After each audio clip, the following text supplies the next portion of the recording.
solve more examples on the inverse Z transform and the applications of Z transform. So I'm giving you a function or a signal at the output of a system. Assume that we already calculated the output signal y of z to be 0.1 z squared over z minus 0.9 z minus 1, and I'm asking you to calculate the inverse Z transform of this signal. So we need to calculate basically y of n. Again, two things to notice. First, notice that the denominator is already factorized into real pools, two real pools. So the pool number one is 0.9, okay, and pool number 2 is 1. So we have two real pools. Okay? Just remember that because it will be useful to us later. We have here in this example two real pools. Again, in order to do the inverse Z transform, we said that before doing the partial fractions, try to save 1z outside. Try to save 1z to multiply by it after you do the partial fractions. Because the partial fractions, it gives you the order of the numerator lower than the order of the denominator. While in order to do Z transform, inverse Z transform, we need the order of the numerator to be the same as the order of the denominator. So you need to save 1z somewhere. So here we have z squared already. Okay, so we'll take 1z of it, 1 of the z squared, save it here. So we'll say y of z over z equals 0.1 z over z minus 0.9 multiplied by z minus 1. Now we should do partial fractions for this part, and in order to do partial fractions, the numerator again must be lower than the denominator. If the numerator is higher or equal to the denominator, the order of the numerator is equal or higher to the denominator, you have to do long division first to make the order of the numerator lower than the order of the denominator before doing the partial fractions. And I advise you, if you don't understand what I'm saying now, please go and review the notes for the partial fractions, note number 28 in the lecture notes. Okay? So before doing the partial fractions, you will have to make sure that the order of the numerator is lower than the order of the denominator. Otherwise, if the order here is equal or higher than the order of the denominator, you have to do long division first, and then you do partial fractions. Here, we have the order of the numerator, 1. The order of the denominator is z squared, so it's order 2. So we can go ahead with the partial fractions. And we saved 1z here to multiply by later, after we do the partial fraction. So we do partial fractions for y of z over z. It will be something divided by z minus 0.9 plus something divided by z minus 1. Here, constant and another constant. Let's calculate the constant a and the constant b. Constant a can be calculated by substituting z to be 0.9 and remove this bracket. So it will be 0.1 times 0.9 over 0.9 minus 1. So 0.1 times 0.9 divided over 0.9 minus 1. 0.9 minus 1, this is negative 0.1, right? So it will give you negative 0.9. So a will be negative 0.9. Let me just make sure, negative 0.9. The constant b, in order to calculate the constant b, you substitute z equals 1 here, and you remove this bracket. So z equals 1 will give you 0.1 over 0.1. Okay, this will be, b will be 0.1 over 0.1, will be 1. So the constant b will be 1.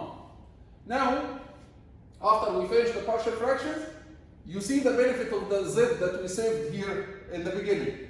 Now the partial fractions gives you constant over z minus 0.9. If you look at the tables, you will not find a constant over z minus 0.9. You will find z over z minus 0.9, right? That's why we saved z here, so that after we finish the partial fraction, we will multiply by this z. So we get z over z minus 0.9, and here we get z over z minus 1, and now we have the form that we see in the table, right? So we can do now the inverse z transform. This will be minus 0.9, and z over z minus 0.9 will give you 0.9 to the power n.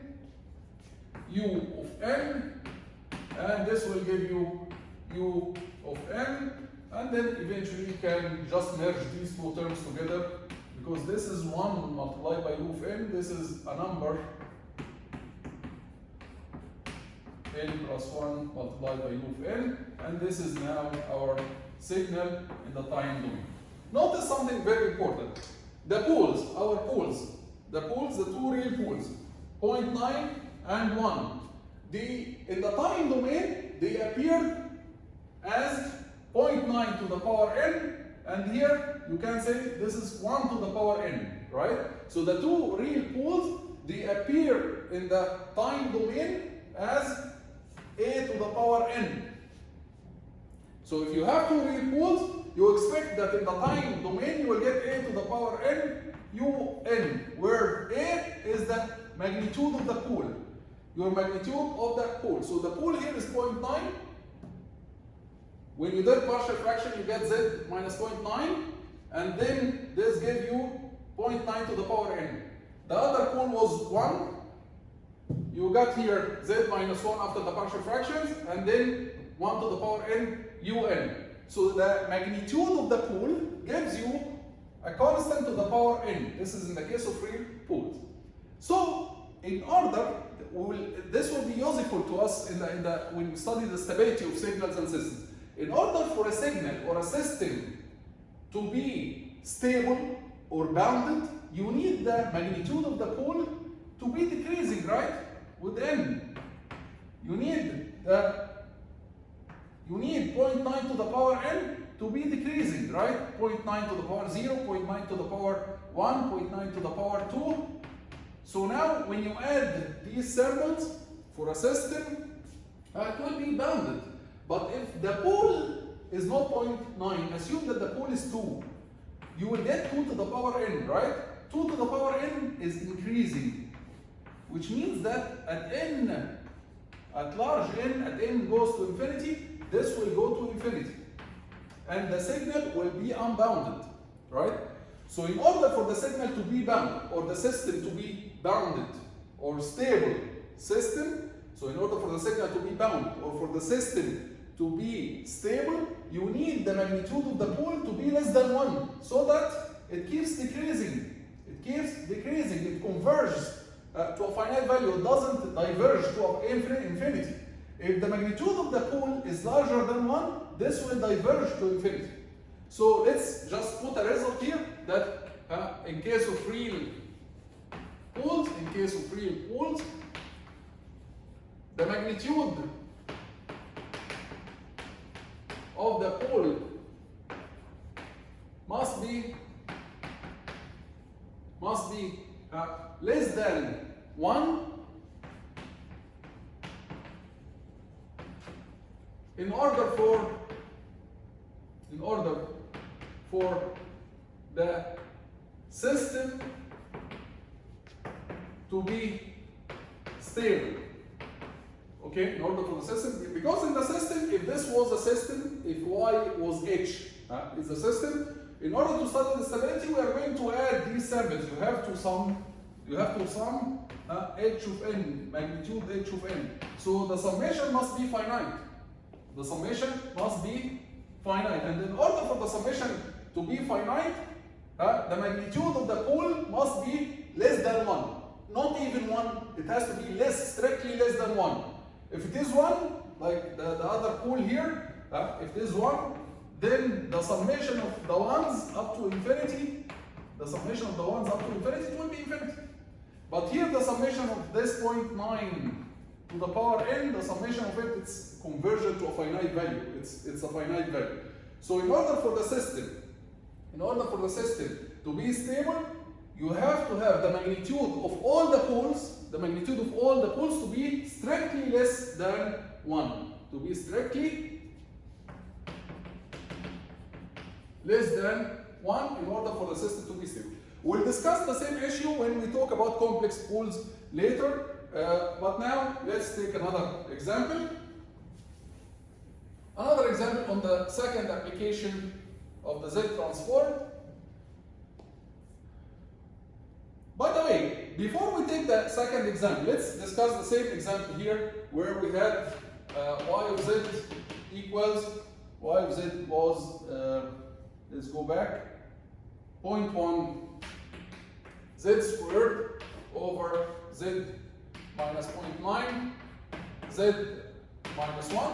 You could have solved the same problem using long division. This is a nasty way of solving this problem. You could have solved y of n, you could have obtained y of n, can be calculated using another method rather than doing partial fractions and then inverse z transform. You can have calculated it using long division. Now is that I'm going to show you quickly how we could have done that by dividing the numerator over the denominator. So if we do long division here,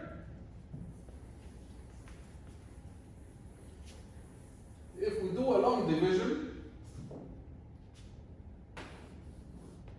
of 0.1 z squared divided by, we are going to multiply these two things together, these two brackets together. So what we will get, we'll get z squared and then minus 1.9 z plus 0.9. And then you divide these two amounts on each other using long division. So let's try a few terms of the long division, and I'm going to show you why this method is nasty. Why this method is a method that you shouldn't use. Okay? So if we divide 0.1 z squared over z squared, it will give you 0.1. Go and multiply again, it will give you 0.1 z squared minus 0.1 times this, 0.1 times this, it will give you 0.19 z plus 0.1 times 0.9, it will give you, and then you subtract. What you will get minus 0.19 z. Okay, you subtract this minus this will be positive and this will be negative, and then you divide again. When you divide 0.19 z over z squared, it will give you 0.19 z to the power negative 1. And then you multiply again, you get 0.19 z minus 0.19 times 1.9 will give you some constant. Okay, some constant that will be, let's say, 0.361.